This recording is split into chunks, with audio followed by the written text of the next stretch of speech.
Olá, sou a Joyce, professora de língua portuguesa da Secretaria Municipal de Educação de Barretos. Sejam bem-vindos a mais uma videoaula. Hoje nós vamos estudar sobre os pronomes pessoais, certo? Então, primeiro vamos pensar, o que é um pronome? Né? Pronome é uma palavra que ela pode ser usada tanto para substituir quanto para acompanhar um substantivo, que é o nome. Então, pronome, ela é feita pronome, para o nome, é relacionada ao nome, ao substantivo. Como assim ela pode acompanhar ou substituir? Um exemplo aqui, então. Olha, a moça era mesmo bonita. Em vez de dizer a moça novamente, eu troco, eu substituo para não repetir essa palavra. Eu troco por ela. Ela morava nos meus sonhos. Então, eu estou usando o pronome ela no lugar do substantivo moça. Olha aqui embaixo. Essa moça morava nos meus sonhos. Aqui, o essa, que também é um pronome, né, ele está acompanhando, está do lado do moça, está especificando que moça que é. Não é qualquer uma, é essa específico. Então, nesse caso também, eu tenho um pronome, mas note, é que ele não está substituindo, e sim, ele está acompanhando, modificando o substantivo moça, certo? Vamos observar aqui essa tirinha. Ó. Eu, tu, ele, nós, vós, eles, né? Aí todo mundo, aí ela começa de novo. Ah, você não ficou claro? Eu! Aí todo mundo já fica, né? Os bichinhos já cansaram. Então ela está brincando aqui com os pronomes pessoais, explicando o que é o pronome pessoal, que é o assunto da aula. E o que seria esse pronome pessoal? Certo? Os pronomes pessoais, eles indicam uma pessoa do discurso. Pessoa do discurso, sim. Toda vez que nós falamos, que nós temos um diálogo, a gente pode falar que tem ali um discurso. Então, quem que é o eu? O eu é sempre a Joyce. Então, se a professora Joyce fala eu, é Joyce. Se outra pessoa fala eu, é a Joyce também? Não. O eu é sempre o quê? A primeira pessoa, a pessoa que está falando. Nós temos 3 pessoas do discurso. Nós temos a primeira pessoa, que é quem fala, é o meu emissor. Então, se eu, Joyce, estou falando, se eu falo eu, só pode ser a Joyce. Né? Quando uma outra pessoa fala e ela diz eu é ela. É sempre a pessoa que está falando naquele momento. Então, num diálogo, eles trocam toda hora quem é o emissor e quem é o receptor. Ora um fala e o outro ouve, ora o outro fala e eu ouço. E é assim. Então, quem é a segunda pessoa? É quem está ouvindo, é o meu receptor, certo? É a pessoa com quem nós falamos, com quem se fala. E aí, a terceira pessoa, qual é? Então, se a primeira pessoa é a pessoa que fala, a segunda pessoa é a pessoa com quem se fala, a terceira pessoa é de quem ou do que se fala. É o meu assunto, o meu referente, tá? Então, nos pronomes pessoais, nós temos aí uma subdivisão. Eu tenho os pronomes pessoais retos e oblíquos. E essas pessoas, elas se dividem em singular e plural. Como assim? Se eu é a pessoa que fala, eu sou eu sozinho, é o eu. Mas se eu estiver junto com mais uma pessoa, eu e essa pessoa, eu e o João vamos ao shopping. Ou seja, nós vamos ao shopping. O tu é a pessoa com quem eu estou falando, a quem eu estou me referindo. E, se for mais de uma pessoa, deixa de ser tu e se torna o vós. E aí, quem é o ele, ela? É de quem eu estou falando? Se eu falo de uma pessoa só, ele e ela, mas se eu falo de várias pessoas, dos alunos em geral, eu tenho eles e elas. Esses são os pronomes pessoais, então, do caso reto. São pronomes que eu uso geralmente para sujeito ou predicativo. Então, quando vocês estudaram lá o ano passado sobre sujeito, o que é o sujeito? Aquele de quem o verbo está falando. Então, eu só posso usar quando ele for sujeito da oração. É diferente do uso dos pronomes que são pessoais também, mas oblíquos. Eles já vão funcionar como um complemento verbal. E ele pode aparecer sem a preposição junto, do lado dele, ou com preposição. Se ele aparece sem a preposição, nós chamamos de átono. Quais são? O me, te, se, lhe, o, a, nos, vos, lhes, os, as e o se. Esses, então, são os pronomes pessoais do caso oblíquo. átonos. Já os tônicos, que nós vamos precisar aí acompanhar nota, por que esse é átono e esse é tônico? Vamos pensar, átono fraco, tônico forte.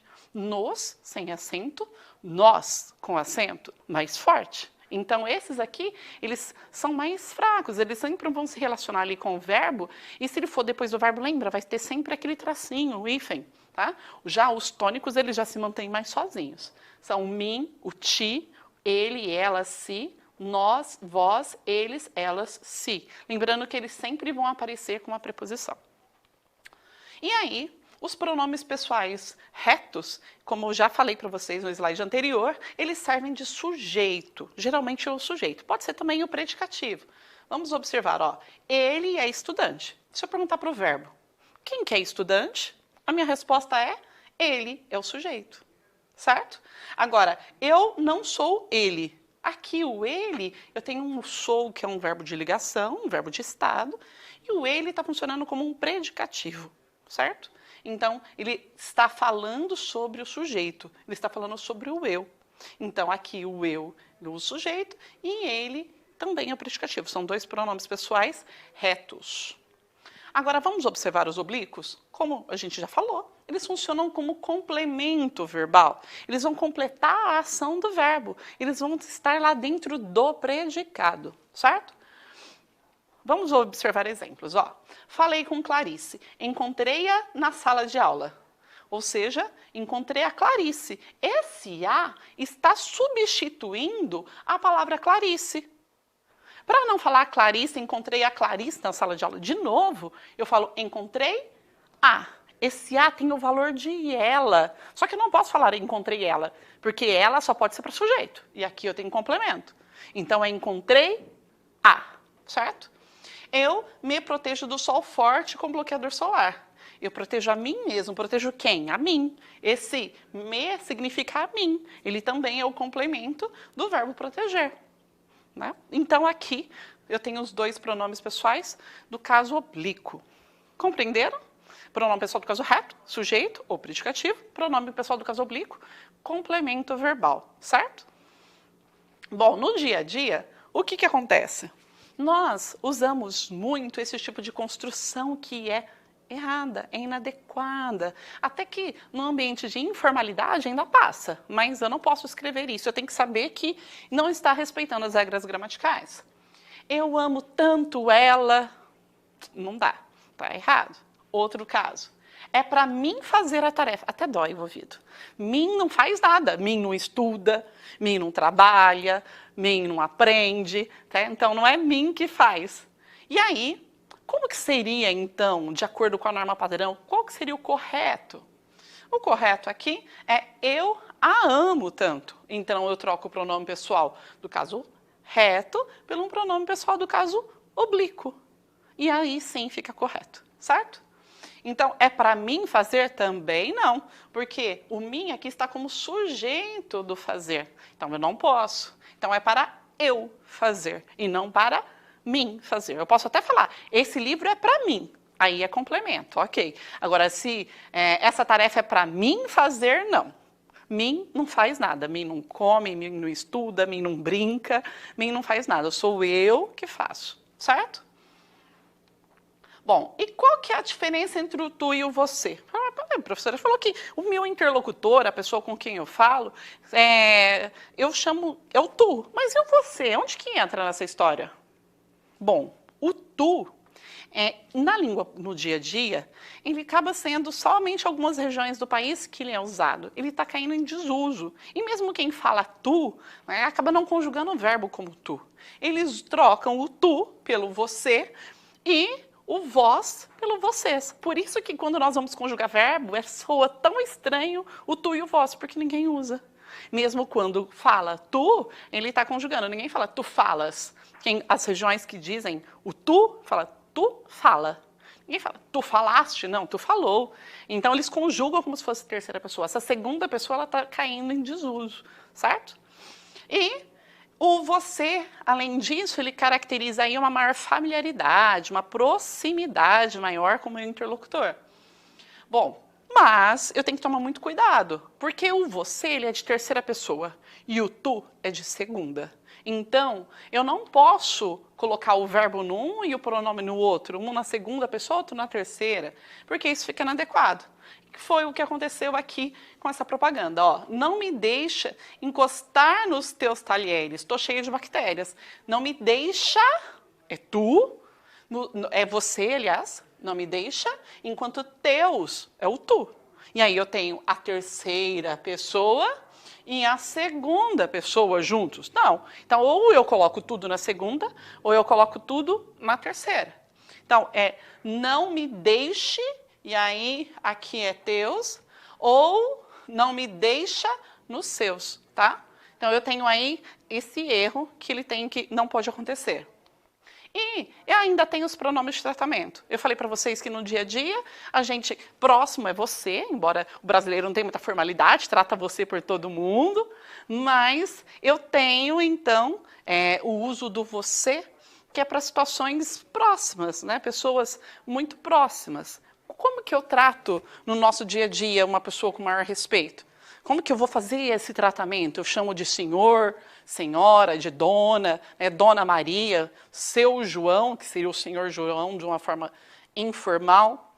Mas, e quando eu tenho situações aí mais formais? Eu tenho que usar pronomes específicos para me referir a algumas pessoas.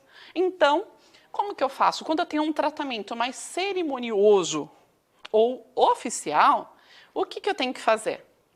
Por exemplo, eu vou usar algumas expressões, alguns pronomes que são bem marcantes, que nós não usamos tanto no nosso dia a dia. Então, se eu vou falar, por exemplo, com uma autoridade, uma autoridade governamental, por exemplo, eu falo Vossa Excelência. Se eu vou falar com o reitor numa faculdade, quando vocês entrarem na faculdade, se quiser falar com o reitor, você não pode chamar de você, você tem que chamar de Vossa Magnificência. Se, por acaso, vocês vão falar com príncipes ou duques, Vossa Alteza. Vossa Majestade, o que significa? É quando você vai se referir, então, justamente a reis, imperadores. Né? Vossa Reverendíssima, eu uso quando? Para sacerdotes. E aí, Vossa Eminência, esse é mais usado. Quando eu vou falar, às vezes, com cardeais, Vossa Eminência, mas a gente ouve mais também para altas autoridades, Vossa Excelência, são mais comuns. E Vossa Santidade, eu uso quando a gente vai falar com o Papa. Claro que você não vai, às vezes, à tarde, chega lá e dá uma ligadinha para o Papa. Né, Vossa Santidade, gostaria de vir aqui tomar uma xícara de café comigo hoje à tarde. Né? A gente quase não usa, porque não tem essa relação direta. Mas você tem que saber que toda vez que disser Vossa Santidade é usado para Papa. Então, são formas de tratar mais formais. Quando você vai, às vezes, fazer um ofício, uma carta, né, precisar se dirigir, principalmente os que são mais usados, Vossa Excelência, Vossa Eminência, são os que são usados para mostrar assim, que tem um certo distanciamento, que é formal, que é sério, e aí você tem que usar esses pronomes adequados.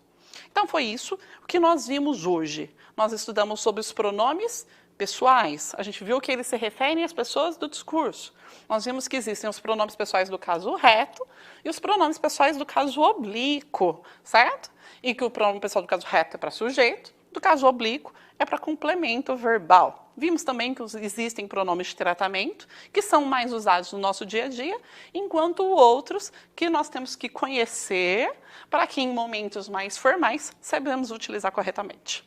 Espero que vocês tenham compreendido e nós nos vemos numa próxima aula.